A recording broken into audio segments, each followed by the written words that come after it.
제가 이 설교를 할 수 있게 되면 참 감사한 제목입니다. 어, 그리고 다음 주면은 이제 임직식이 있게 됩니다. 교회에서의 임직식은 어떤 의미를 가지는가? 하나님께서 그 사랑하는 귀한 성도들을 이제 그의 합당한 이름대로 또 그 직분대로 불러주셨다라는 의미이기도 합니다. 그래서 이 임직식을 통해서 이제 본격적으로 하나님의 일을 할 준비가 된 사람들이 그에 맞도록 합당하도록 그렇게 일들을 이제 본격적으로 시작하게 되는 것입니다. 이것을 교회의 입장에서 본다면 이제 본격적인 일들이 이 임직자들을 통해서 이루어질 것이고 하나님은 그들을 통해서 역사하실 것입니다. 그래서 첫 출발점인가 동시에 기적의 시작점이다라는 것을 생각하게 됩니다. 그래서 영광스러운 일이고 참 귀한 일입니다. 어찌 보면 참으로 감격스럽고 축복받은 자리일 수 있습니다. 임직식을 처음 시작하면서 또 임직식을 준비하면서 과연 우리 임직자들이 이 임직을 잘 감당할 수 있을 만한 준비가 되어 있을까? 그리고 또 임직의 기간을 준비하면서 이 시험들과 어려움을 잘 통과해서 마침내 그 임직을 잘 받으며 또 그 임직을 통해서 하나님의 일을 잘 감당할 준비로 이제 세워질까? 그리고 그 출발선상에 제대로 설 수 있을까라는 그런 두려움과 조바심이 있었던 것이 사실입니다. 그런데 그것은 인간이 할 수 있는 것은 아니며 또 인간이 조장할 수도 또 만들 수도 없는 것입니다. 하나님이 하셔야 될 일이며 또 하나님께서 함께 하셔야 될 일이라는 거죠.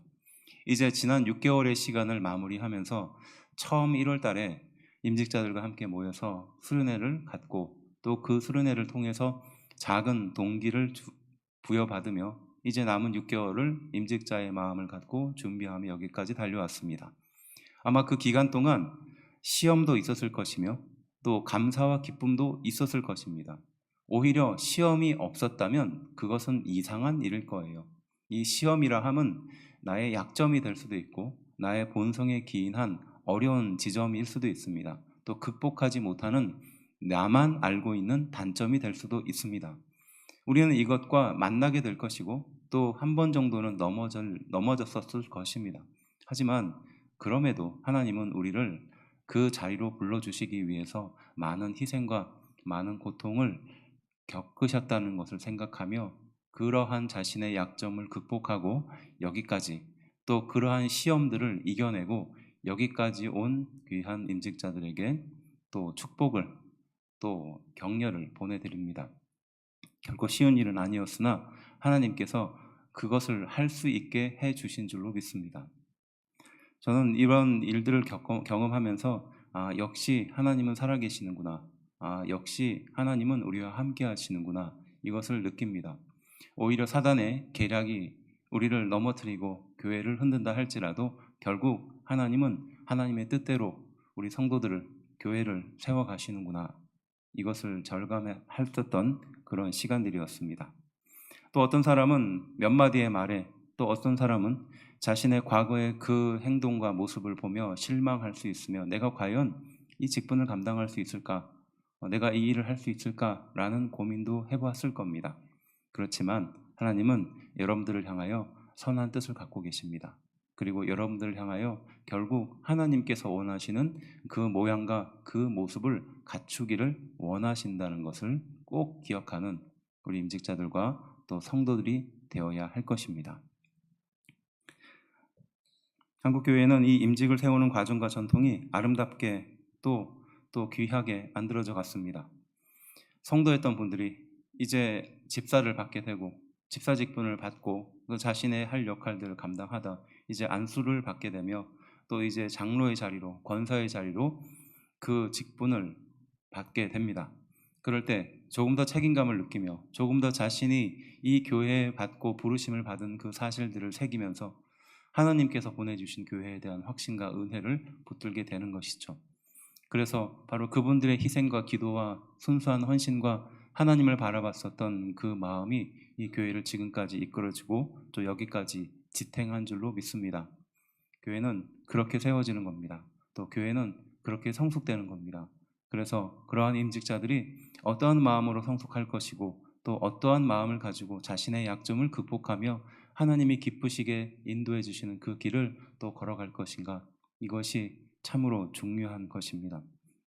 함께 읽은 이 말씀을 통해서 이 제목 착하고 충성된 종하, 이것은 어떤 한 개인이 받아야 될 이름이 아닙니다. 이것은 하나님이 우리에게 하시는 말씀이에요.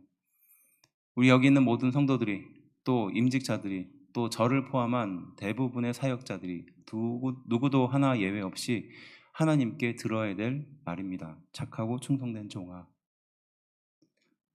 이 말을 우리가 꼭 들음으로 인해서 하나님이 우리에게 원하시는 것이 무엇인지 또 함께 은혜를 살펴보려고 합니다. 그 첫 번째가 청지기로 살라라는 주제입니다. 하나님이 우리에게 원하시는 첫 번째 주제입니다. 청지기로 살라. 고린도전서 4장 1절은 우리에게 이렇게 말씀합니다. 사람이 마땅히 우리를 그리스도의 일꾼이요 하나님의 비밀을 맡은 자로 여길지어다 라고 말합니다. 우리를 그리스도의 일꾼이며 또 하나님의 비밀을 맡은 자로 여겨라 라고 말합니다. 그러니까 우리는 그저 그렇게 살아가는 존재들이 아니며 하나님은 우리에게 일을 맡기시를 원하시고 또 그 일을 통해서 맡은 일을 충성으로 잘 감당하기를 원하신다는 겁니다. 그저 교회 나와서 예배 잘 드리고 마음 편안하게 자기 주변을 잘 정리하고 또 가정 잘 꾸리고 그냥 그렇게 신앙생활 하면서 살다가 주님 부르시면 천국에 가겠다, 이게 아니라는 거예요. 하나님은 우리를 목적으로 불러주셨다는 겁니다. 그것은 하나님의 일꾼이고 또 그리스도의 비밀을 맡은 청지기로 불러주셨다는 사실이에요. 일꾼과 청지기, 이것이 우리 성도들이 가장 먼저 새겨야 될 의미입니다. 청지기는 무엇을 말하는 걸까요? 집안을 관리하는 사람입니다. 그리고 주인의 뜻에 따라 위탁받은 재산과 사명을 감당하는 사람이에요. 이것이 없으면 하나님의 백성이 아니다라는 것도 됩니다. 그래서 이것은 한마디로 말하면 소명의식이에요. 소명의식입니다. 너무나 많이 들었던 얘기예요. 그리고 이 소명의식은 기독교가 결정적으로 미친 영향력 중에 하나입니다. 그래서 지금 심지어는 이 소명의식을 어디에 적용하는가? 세상적인 문화에도 적용을 해요. 그래서 우리가 알고 있는 그 대단한 사람들도 소명의식이 없으면 그것을 감당하지 못한다라고 말합니다. 우리가 알고 있는 그 대단하고 뛰어나고 위대한 인물들이 결국 자신에게 맡겨진 것이 무엇이고 이것을 소명으로 받아들이는가 그렇지 않는가에 따라서 그의 인생이 완전히 바뀌게 된다는 것을 알 수 있어요. 그저 무엇인가 받기 위해서 무엇인가 삶을 유지하고 그것을 유지하기 위한 정도의 수단이 아니라 이것이 나에게 소명이다 라는 것을 깨달으면서 인간은 변화한다는 겁니다. 마찬가지로 하나님은 우리에게 이 소명의식이라는 것을 주셨어요. 요즘 가장 안타까운 것 중에 하나가 물론 여러 자기의 커리어를 위해서 직장을 옮겨 다니기도 하고 그렇지만 그 옮겨 다니는 직장에 대해서 이게 내 소명이구나 라는 것을 생각하는 사람이 드물어지고 있어요. 드물어지고 있습니다. 작은 거 하나라도 청소하는 거 하나라도 아니면 남들은 가볍게 볼지 모르지만 그 작은 일 하나라도 그것을 통해서 내가 소명이다 라고 생각하면서 그 일을 하는 사람들이 갈수록 줄어듭니다. 오히려 내가 소명보다는 이권으로 아니면 내 능력으로 이것을 발휘하고 보여줘서 내가 조금 더 내 가치를 높이면서 더 좋은 직장으로 옮겨 다니는 것이 그게 요즘의 가치일 수도 있습니다. 하지만 결국 모든 것은요, 이 소명으로 통하게 되어 있어요. 소명으로 통하게 되어 있습니다. 내가 스스로 내가 하고 있는 그 일에 대해서 소명을 발견하지 못하면 우리는 그 일을 하는 의미가 사라져 버리는 거예요. 그리고 결국 뭐만 남을까요? 돈 버는 사람으로 남는 것뿐이에요. 돈 얼마를 벌기 위해서 그 인생의 굉장히 황금 같은 귀한 시간에 그 대부분의 시간을 사용하는 그저 그런 사람이 되고 마는 겁니다. 하지만 그러한 돈이라도 내가 이것을 소명으로 받아들이는 순간 그것은 전혀 다른 일이 되는 것이죠.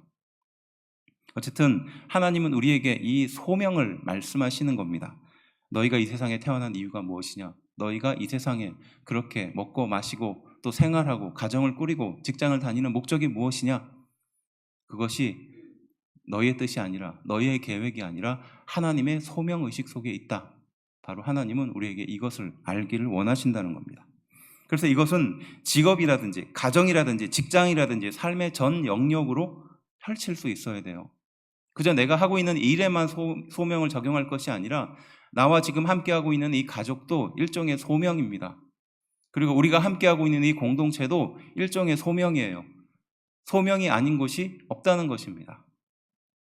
그러면 이 청지기, 소명을 받은 사람에게 하나님은 무엇을 요구하실까요? 첫 번째는 충성입니다.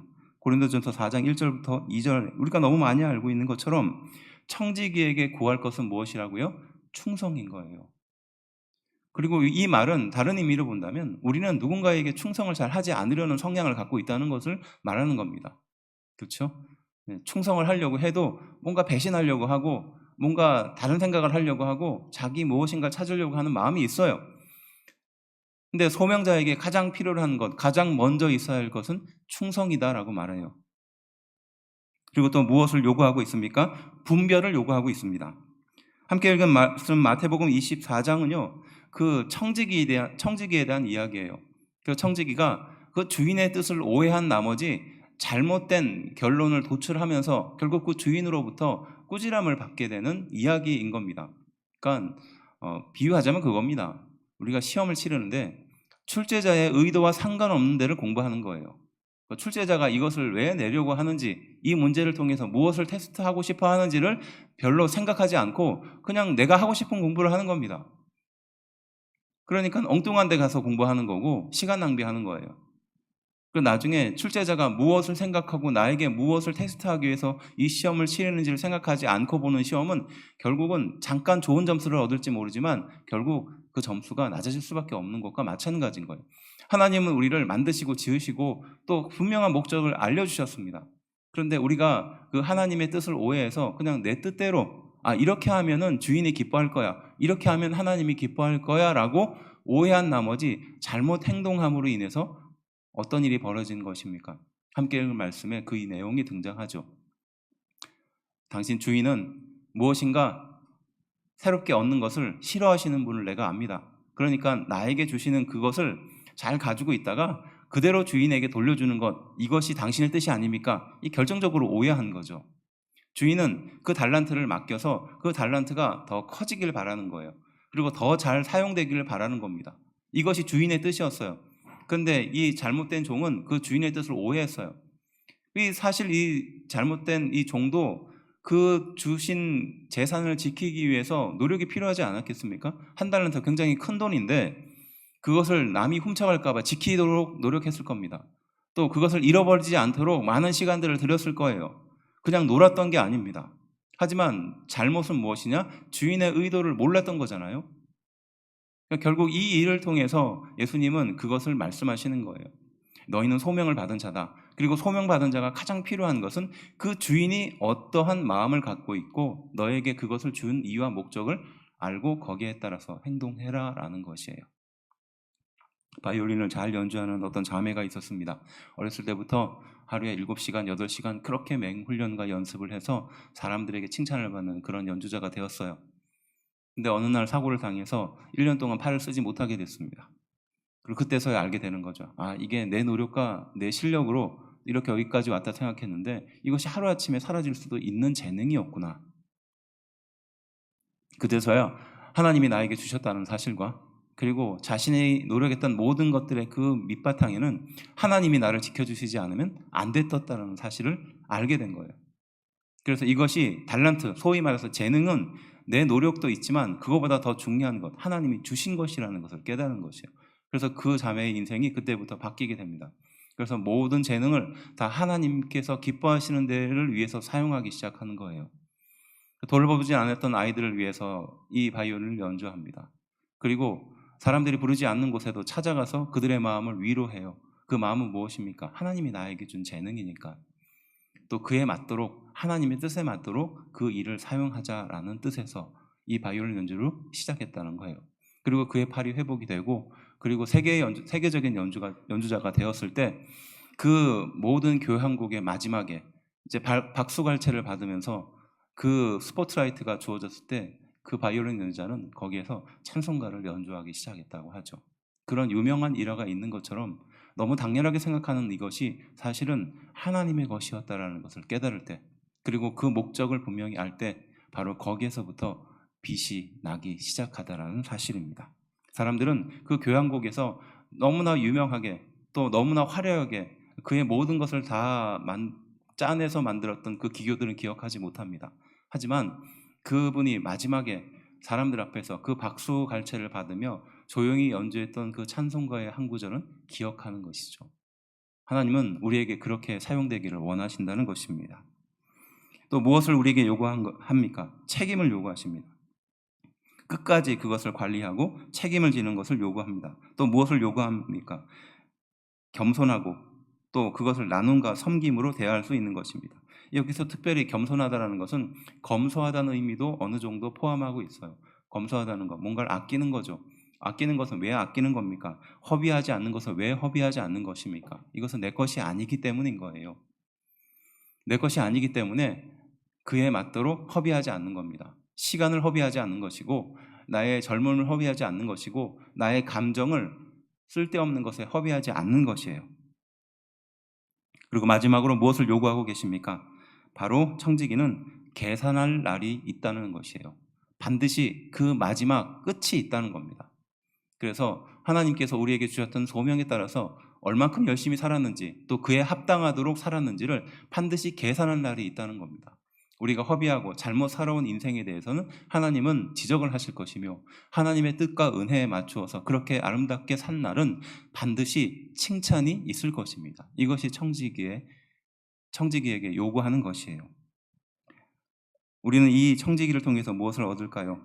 모든 시간, 모든 소유는 하나님의 것입니다. 그래서 그것을 어떻게 사용하는가가 중요하다는 겁니다. 또 무엇을 얻을 수 있을까요? 모든 물질은 하나님께서 맡겨주신 것입니다. 그래서 우리는 이것을 소유로 생각할 것이 아니라 관리로 생각해야 된다는 것이에요. 참 의미 있는 말 같아요. 우리가 가지고 있는 이 물질을 소유하려고 합니다. 우리가 가지고 있는 이 재능을 소유하려고 해요. 우리가 쓰고 있는 이 시간들을 소유하려고 하죠. 내 시간이고 내 물질이고 내 능력이라고 생각합니다. 하지만 이것은 청지기로서의 바람직한 자세가 아니죠. 이것은 관리해야 될 겁니다. 나에게 맡겨주셨으니 이 시간을 관리하는 겁니다. 중고등학교 학생들은 시간이 잘 안 가죠. 왜 이렇게 시간이 안 가? 이렇게 지루하게 생각합니다. 그리고 나이가 들면 들수록 시간은 총알같이 지나갑니다. 그렇지 않습니까? 60km, 70km로 지나간다 그러잖아요. 우리는 그럴 때일수록 이 시간을 소중히 관리해야 되는 것입니다. 왜냐? 내 것이 아니라, 내 소유가 아니라 하나님께서 나에게 주신 것이기 때문에 이것을 잘 관리해야 되는 것이죠. 또 무엇을 우리에게 요구합니까? 은사와 재능은 결국 섬김을 위한 도구로 사용해야 된다는 겁니다. 하나님께서 주시는 이 교회의 은사와 다양한 도구들은 내 능력이 아니라, 내 실력이 아니라 섬김을 위한 도구로서 써야 된다는 것이에요. 그리고 또 무엇을 말하고 있을까요? 나에게 주어진 가정과 자녀, 이 모든 환경들은 하나님께서 나에게 위탁해 준 사람들이라는 것이에요.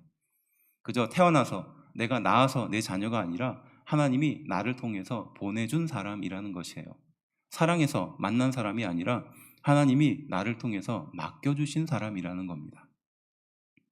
그리고 누가복음 12장 47절부터 48절 말씀은 이렇게 우리에게 교훈하고 있습니다. 함께 한 목소리로 읽어볼까요? 읽어봅시다. 시작. 주인의 뜻을 알고도 준비하지 아니하고 그 뜻대로 행하지 아니한 종은 많이 맞을 것이요 알지 못하고 맞을 일을 행한 종은 적게 맞으리라. 무릇 많이 받은 자에게는 많이 요구할 것이요 많이 맡은 자에게는 많이 달라 할 것이니라. 아멘. 알고도 준비하지 않는 자, 그리고 알지 못하지만 준비하지 않는 자를 비교하면서 설명하고 있어요. 그래서 우리는 알고도 준비하지 않는 자가 되지 않기 위해서 이 청지기의 일을 감당하는 겁니다.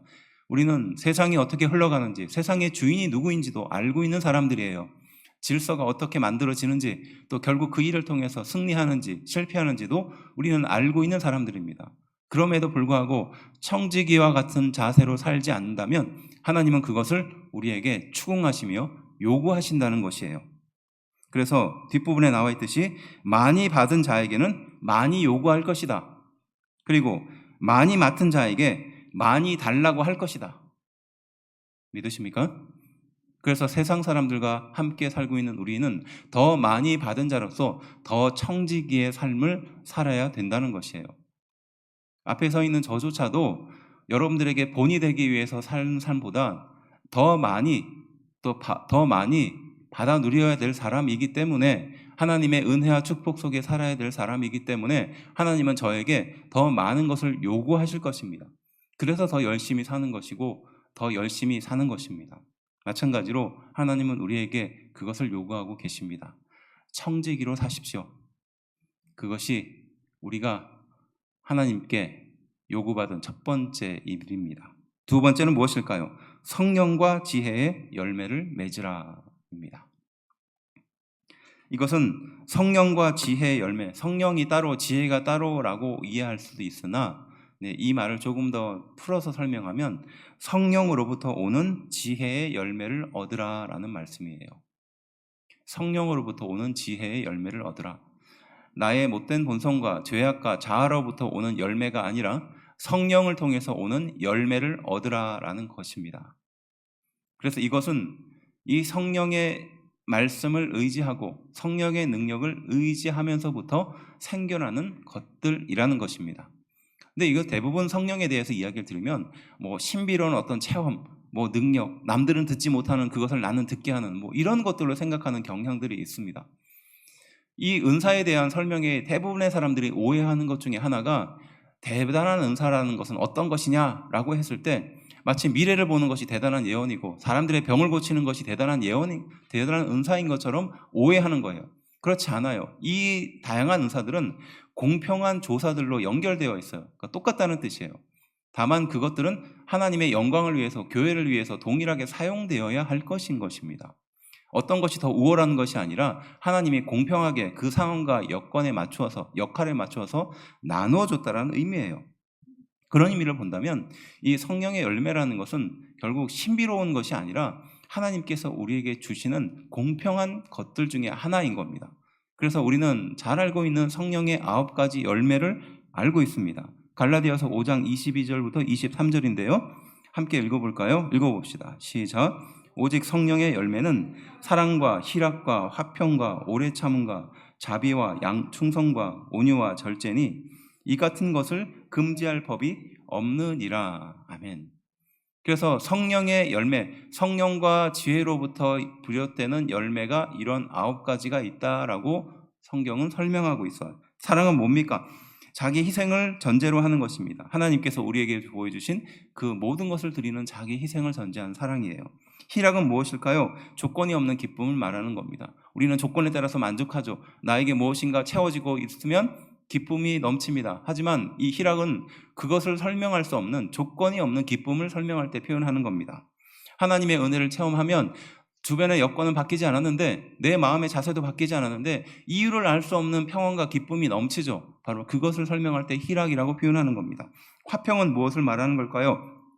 샬롬이죠. 하나님과의 화해가 전제가 된 화평을 말하는 거예요. 우리는 하나님과 화해하지 않으면 이 마음속에 전쟁이 그대로 일어난다는 것이에요. 하나님과 화평한 것이 먼저예요. 하나님과 이 평안함을 유지하는 것이 먼저인 겁니다. 그리고 나서 모든 것들이 해결되죠. 우리는 다른 것들이 해결되면 하나님과의 관계가 회복될 거라고 생각하는데 100% 오해입니다. 하나님과의 관계가 먼저 회복되어야 해요. 우리는 하나님과 기도할 때 그 깊은 인도하심과 나를 통해서 말씀해 주시는 그것을 간절하게 깨닫는 그 모든 관계가 회복되고 나서야 내 속에 있는 문제들, 내 주변에 있는 이 문제들이 사라지기 시작한다는 것을 알 수 있습니다. 그래서 가장 필요한 것은 화평이죠. 또 오래 참음은 무엇일까요? 깊게 인내하고 관용하는 것입니다. 자비는 무엇을 말하는 걸까요? 선한 뜻을, 선한 의미를 끝까지 지키는 것을 말하는 겁니다. 양선은 뭐를 말하는 걸까요? 내면의 선함과 정직을 유지할 수 있는 힘을 말하는 겁니다. 또 충성은 무엇을 말하는 걸까요? 앞서 살펴보았듯이 한 일의 마지막까지 충성하는 마음을 갖는 것입니다. 온유는 무엇을 말하는 걸까요? 겸손하고 절제된 힘을 갖는 것이에요. 마지막으로 절제는 자기 통제를 말하는 거죠. 이것은 성령의 열매라고 하고 있습니다. 다른 의미로 보면 성령의 은혜가 아니고서는 우리는 이 열매를 맺을 수가 없다는 것을 말하는 겁니다. 좀 참을 수 있죠. 그리고 조금 인내할 수는 있습니다. 하지만 온전히 참는 것은 불가능하다는 거예요. 온전히 인내하는 것은 불가능하다는 겁니다. 하지만 성령님의 열매는 이것을 가능하게 한다라고 성경은 가르쳐주고 있는 겁니다. 주변에 답답한 사람이 있으면 못 참는 사람이 있습니다. 제가 축구를 참 좋아했었던 사람인데 축구를 싫어하게 된 계기가 있어요. 군대에서 아침에 일어나서 축구하고 점심 먹고 축구하고 저녁 먹고 축구하고 심지어는 점호도 끝났는데 자동차를 가져와서 라이트를 켜고 축구를 하더라고요. 그래서 뭐 이렇게까지 축구를 해야 되나 막 이런 생각이 들고 자괴감이 들었습니다. 운동하는 건 괜찮아요. 그런데 저는 그 축구를 하면서 어떤 것들이 제가 참 불편했었느냐 하면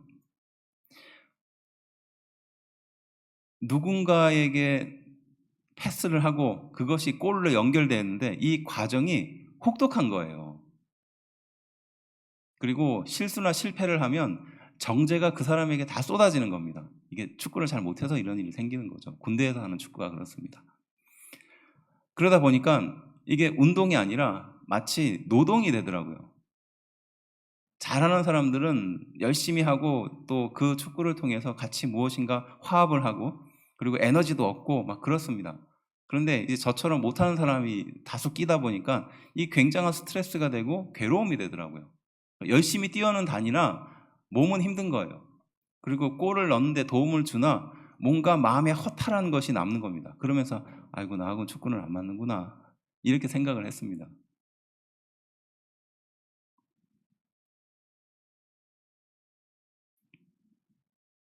축구 얘기하니까 갑자기 얼굴이 굳어지는 분들이 있을 겁니다. 이게 제 생각이에요. 제 생각입니다.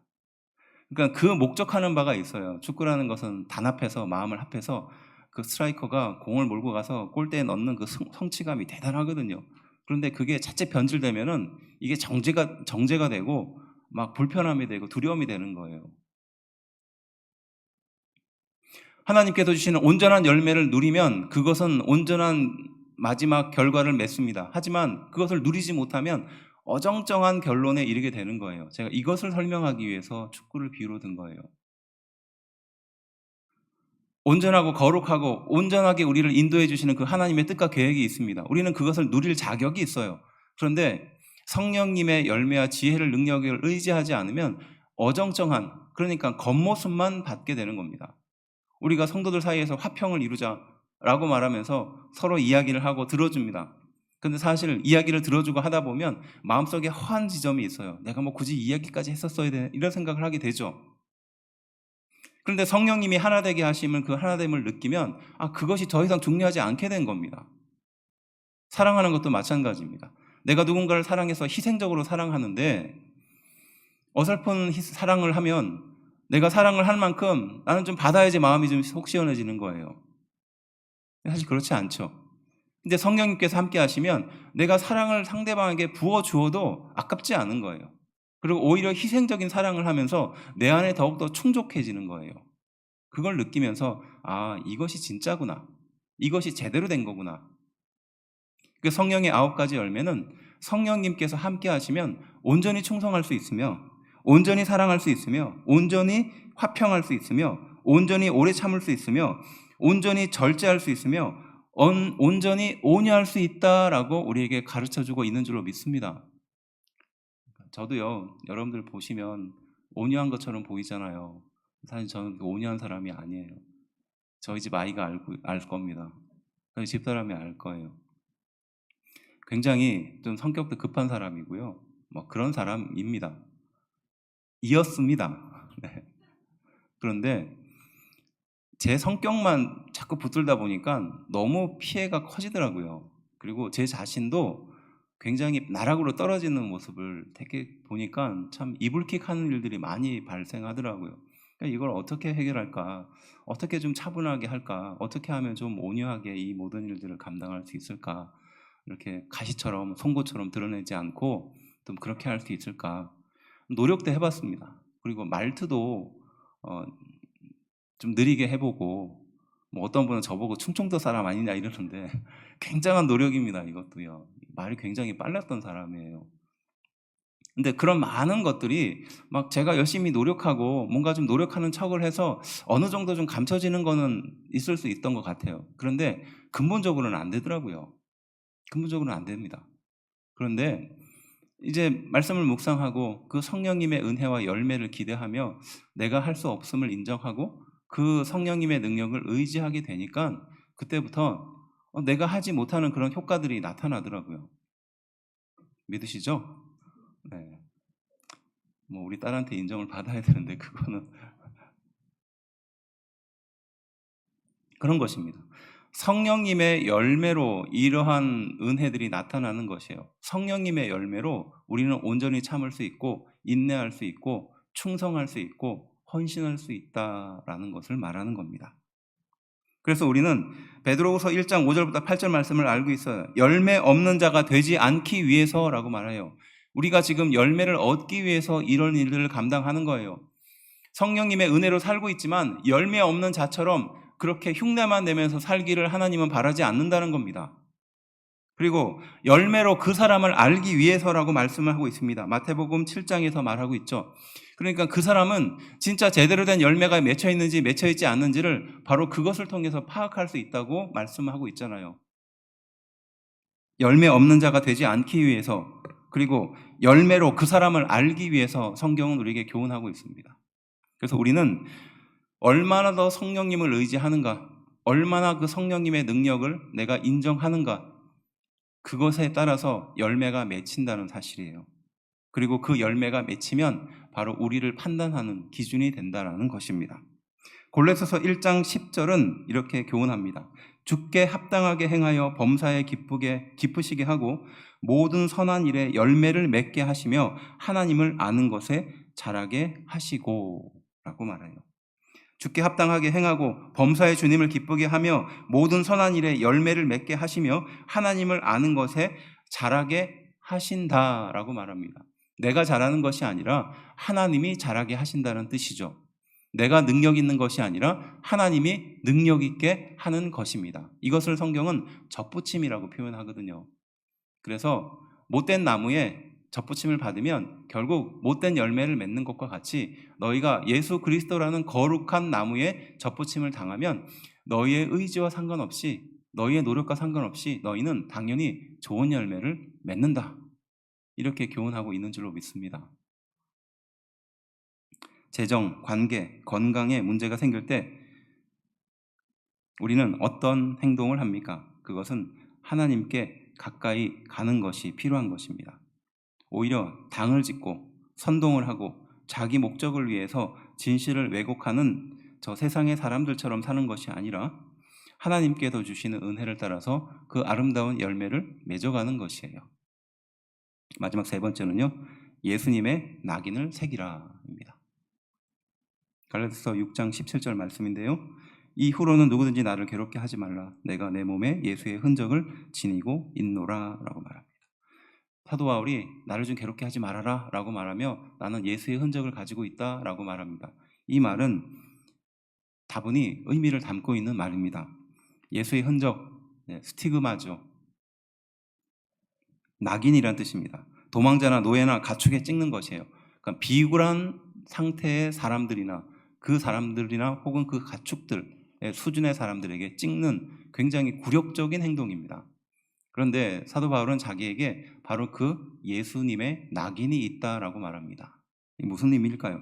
당신은요, 유대교가 로마로부터 공인을 받았어요. 그래서 유대인들은 일정 부분 자신의 종교의 활동이 보장이 됐습니다. 그런데 기독교인들은 어땠습니까? 그렇죠? 당연히 사람들로부터 핍박받았을 뿐만 아니라 로마로부터 완전히 이단 취급을 받았어요. 그래서 지금 교회를 구성하는 사람들 속에서 이 못된 생각을 하는 사람들이 들어와서 이렇게 사람들에게 유혹을 했던 거예요. 로마로부터 공인받은 유대교식과 그리고 예수님의 이 기독교식을 합쳐서 그렇게 같이 믿으면 그 핍박을 피하지 않겠느냐, 이렇게 사람들에게 그 혼란스러운 것들을 가르쳤어요. 그래서 유대인의 유대교에 믿는 방식은 무엇이냐? 할례였거든요. 그러니까 예수님을 믿고 더불어서 할례를 받으라는 겁니다. 그러면 너희는 그 핍박을 피해갈 수 있을 것이다. 일종의 꼼수죠. 그럴 때 어떻게 하는 것이죠? 네, 한 가지만 선택하는 겁니다. 그러면 그 한 가지로 인해서 고난을 당하게 되는 겁니다. 이것을 무엇으로 표현하느냐? 예수님의 흔적이라는 겁니다. 좀 쉽게 표현하면 예수님을 통해서 받게 되는 고난이라는 거예요. 예수님이 아니었으면 안 받아도 될 고난을 받는 것, 이것이 바로 사도 바울이 말하는 이 스티그마의 의미입니다. 그래서 우리는 내 이름으로 새겨진 고난들이 있어요. 내 분노로 아니면 내 잘못으로 내 가슴이나 내 팔뚝에 새겨진 그런 고난들이 있습니다. 그것이 아니라 바로 사도 바울은 예수님의 이름으로 내 팔뚝에 또 내 몸에 이 고난의 상처가 새겨졌다라고 고백하고 있는 것입니다. 이것은 오해받아야 된다는 거예요. 사람들에게 손가락질 당할 수 있다는 겁니다. 그리고 예수님의 상처가 결국 우리에게 새겨져야 한다는 것을 말하는 겁니다. 이 세 가지가 임직자들에게 또 우리 성도들에게 또 직분받은 자에게 사명자에게 나눌 수 있는 교훈입니다. 청지기로 하십시오. 그리고 성령과 지혜의 열매를 맺으십시오. 마지막으로 예수님의 이름을 낙인으로 새기십시오. 착하고 충성된 종은 어떻게 살아야 할까요? 이것은 하나님의 것을 위임받았다라는 마음이 필요합니다. 청지기의 마음이죠. 또 작은 일에 충성하는 마음이 필요한 겁니다. 또 주인의 의도와 주인의 기쁨을 인생의 목표로 살아가는 사람들이에요. 성경은 그것을 주의 즐거움에 참여하는 자라고 표현하고 있거든요. 마지막 무엇을 요구할까요? 우리는 끝이 있음을 기억해야 합니다. 곧 주인이 내 모든 것을 추수하고 결산한 마지막 때가 있다는 것을 기억하고 살아야 하는 것이죠. 19살에 하나님의 뜻을 또 그때 그 절박한 상황에 하나님의 사명을 붙들고 평생 하나님의 일을 하겠다라고 마음의 결정을 내렸을 때 얼마나 조바심이 나고 불안했는지 모릅니다. 내가 과연 이 일을 할 수 있을까? 내가 감당할 수 있을까? 그리고 내 주변 환경을 보니 믿지 않는 가정에 부정적인 말들이 넘쳐나고 또 과거의 부정적인 사건들이 아직도 해결되지 못하는 그것이 그대로 남아있는 그런 가정에 또 부모님의 또 형제들의 그리고 내 스스로도 자랑스러우고 내놓을 것도 별로 없는 그런 사람 한 명이 있을 뿐이었었습니다. 그런데 하나님은 저를 써서 저를 사용해서 저를 만들어서 하나님이 쓰실 도구로 쓰겠다라는 메시지를 주셨고 저는 그 말을 듣고 어떻게 해야 이 일을 감당할 수 있습니까? 어떻게 해야 하나님이 쓰실 도구가 되겠습니까? 였었습니다. 그리고 이제 30여 년의 시간이 지나고 지금까지 인생을 돌아보면서 생각이 드는 한 가지는 결국 하나님이 저를 도구로 쓰시기 위해서 다양한 환경과 여건에 사용하셨고 또 내가 원하든 원하지 않던 그 길과 그 모든 상황들을 준비해 주셨으며 또 여기서 끝이 아니라 앞으로도 나를 마지막까지 사용하실 것이다 라는 사실이죠. 남들은 제 인생을 보고 손가락질할 수도 있습니다. 또 어떤 사람은 제 인생을 보며 칭찬할 수도 있어요. 하지만 저는 그 누구의 손가락질도 그 누구의 칭찬도 중요하지 않습니다. 하나님이 제 인생을 마지막 어떻게 평가하실까? 그것이 저에게 있어 가장 중요한 기준입니다. 주님이 저를 다시 만났을 때 그 마지막 순간에 그 많은 사람들 앞에서 저에게 이렇게 불러주기를 저는 간절히 바랍니다. 착하고 충성된 종아. 그 예수님이 저의 인생을 사용하시고 그 인생의 우여곡절을 겪게 하신 이후에 그 마지막 심판대 앞에서 저를 내가 너의 이름을 모른다. 넌 언제 내 뜻대로 살았느냐가 아니라 착하고 충성된 종아라고 불러주기를 저는 기대합니다. 바로 그 한 가지를 붙들고 여기까지 달려왔습니다. 우리 귀한 성도들 그 마지막 순간에 섰을 때 저와 함께 착하고 충성된 종아, 착하고 충성된 교회야, 착하고 충성된 그 누구야 라고 이름을 듣는 그런 영광스러운 은혜가 있게 되기를 주의 이름으로 축원합니다. 기도하겠습니다.